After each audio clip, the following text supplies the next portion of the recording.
अस्सलाम वालेकुम दोस्तों, मैं डॉक्टर हुसैन स्टैंड पुर साहब हमारे साथ लगा रहे हैं इस्लामी सिलों की हमारे सिलों की तैयारी सिलों खुराक सिलों के म्यार के बारे में डेली वीडियो बताते रहेंगे। तो आज का मौजूद है टॉपिक जो देखें, मुर्गी परेशान खड़ी है, मुर्गा ही परेशान करा है। मसला ये है कि इनका चूज़ा बीमार हो गया। मैं कोई 1-2 दिन नहीं था इधर सेटअप के पास, तो कुछ देखभाल नहीं हो सकी।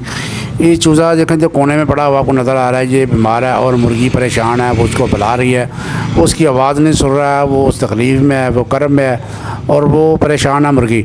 बहरहाल ये मसला क्या होता है कि ये तंदुरुस्त होता है दिन के वक्त, रात के वक्त देखा है तो सुबह उठ के देखा है तो मुर्गा जो बीमार है। फिर बंदे को समझ नहीं आती कि नज़ला ज़ुकाम भी नहीं है इसके, छाती में खड़खड़ भी नहीं है इसके, कोई इसको बुखार का इशू भी नहीं है। तो फिर क्या कौन सा मसला है जिसकी वजह से चूज़ा बीमार हो गया?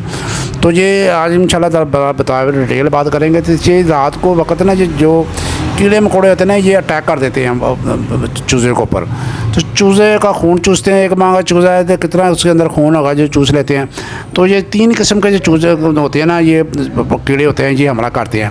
एक सुर्ख माइनस होती है जो होती है, वो हमला करती है। ये हमला करते हैं सुर्ख माइनस जुए की किस्म की होती है और ये रात को निकलती है और चूज़ा का खून चूसना शुरू कर देती है। तो दूसरा होता है चूंटियाँ। चूंटियाँ जो होती हैं, ये कीड़ियाँ जो जिनको बोलते हैं आम ज़बान में, ये भी खून रात के वक्त अटैक कर देती हैं मुर्गे को, चूज़े के ऊपर, और चूज़े का खून चूसना शुरू कर देती हैं और मुर्गे को कमज़ोर करना शुरू कर देती हैं। इसके बाद अब पिस्सू आते हैं। पिस्सू जो होते हैं ये खून चूसते हैं, बीमारी भी फैलाते हैं। ये 3 किस्म के कीड़े होते हैं जो अक्सर अटैक करते हैं मुर्गे के ऊपर और चूज़े के ऊपर और छोटे चूज़े के ऊपर। और सुबह को तंदुरुस्त होता है, रात को जब दिन चढ़ता है सुबह आकर देखते हैं तो मुर्गा जो होता है ढीला डलाता है। आपके सिम्टम कौन से होते हैं, कौन से ऐसे अलामात होते हैं, कौन से सिम्टम होते हैं जिसकी वजह से आपको पता चलेगा कि ये चूज़ा बीमार है? ये चेक करें माँ, देखिए ये देखिए इसकी क्या हालत हो गई है इसकी चूज़े की। तो सिम्टम इसके ये वाले हैं कि चूज़ा जो है कोने में पड़ा रहेगा, हरकत नहीं करेगा। दूसरा है कि उसके पर जो फूले होंगे, पर उसके लटके होंगे, खाना पीना बिल्कुल छोड़ देगा वो। और वो उसकी आँख के करीब या उसकी चूँच के करीब जो किसी चूँच की करीब देखें, ये ना जगह सूजी हुई है आपके पास, ये सूजी हुई जगह इसकी। तो ये पर इसके चेक करें, ये देखें परों के नीचे ये निशान पड़े हुए हैं, काटने के निशान है। ये देखें, ये देखें ज़रा, ये निशान पड़े हुए हैं, इसको काटा हुआ उनको कीड़ों ने, तो उसी वजह से ना ये डंडाल हो गया है।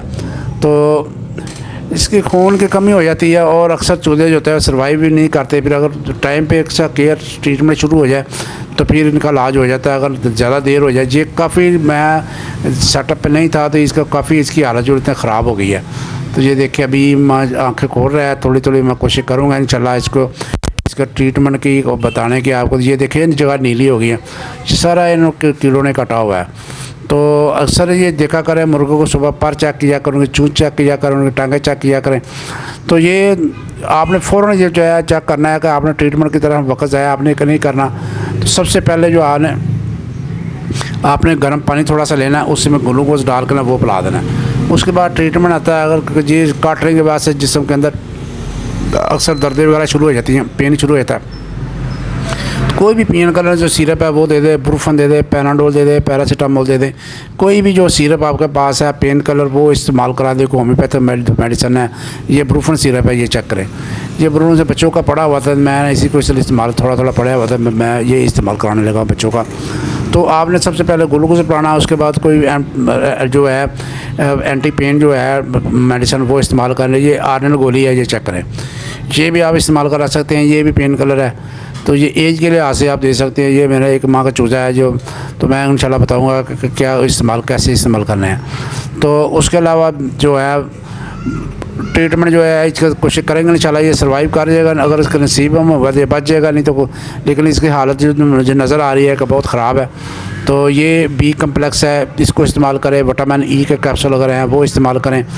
तो ये बी कम्प्लेक्स का मैंने आपको बताया था 1 माह के चूज़े को कितनी देनी है, पिछली वीडियो में मैं आपको बताया था। ये तकरीबन 1 गोली का ना तकरीबन छठा हिस्सा जो है ना वो इसको खिला दें, तो इससे इंशाल्लाह सर्वाइव कर जाएगा। सिरप के अंदर मिक्स करके दे दें इसको। तो पैनाडोल या ब्रूफन का सिरप है तो वो भी 4 या 5 कतरे इसको पिला दें, उससे इसके पेन कम है। ये देखें ना बहुत तकलीफ़ के अंदर है बेचारा, ये तड़फ रहा है, बहुत तकलीफ़ के अंदर है और ये बहुत कर्ब के अंदर है।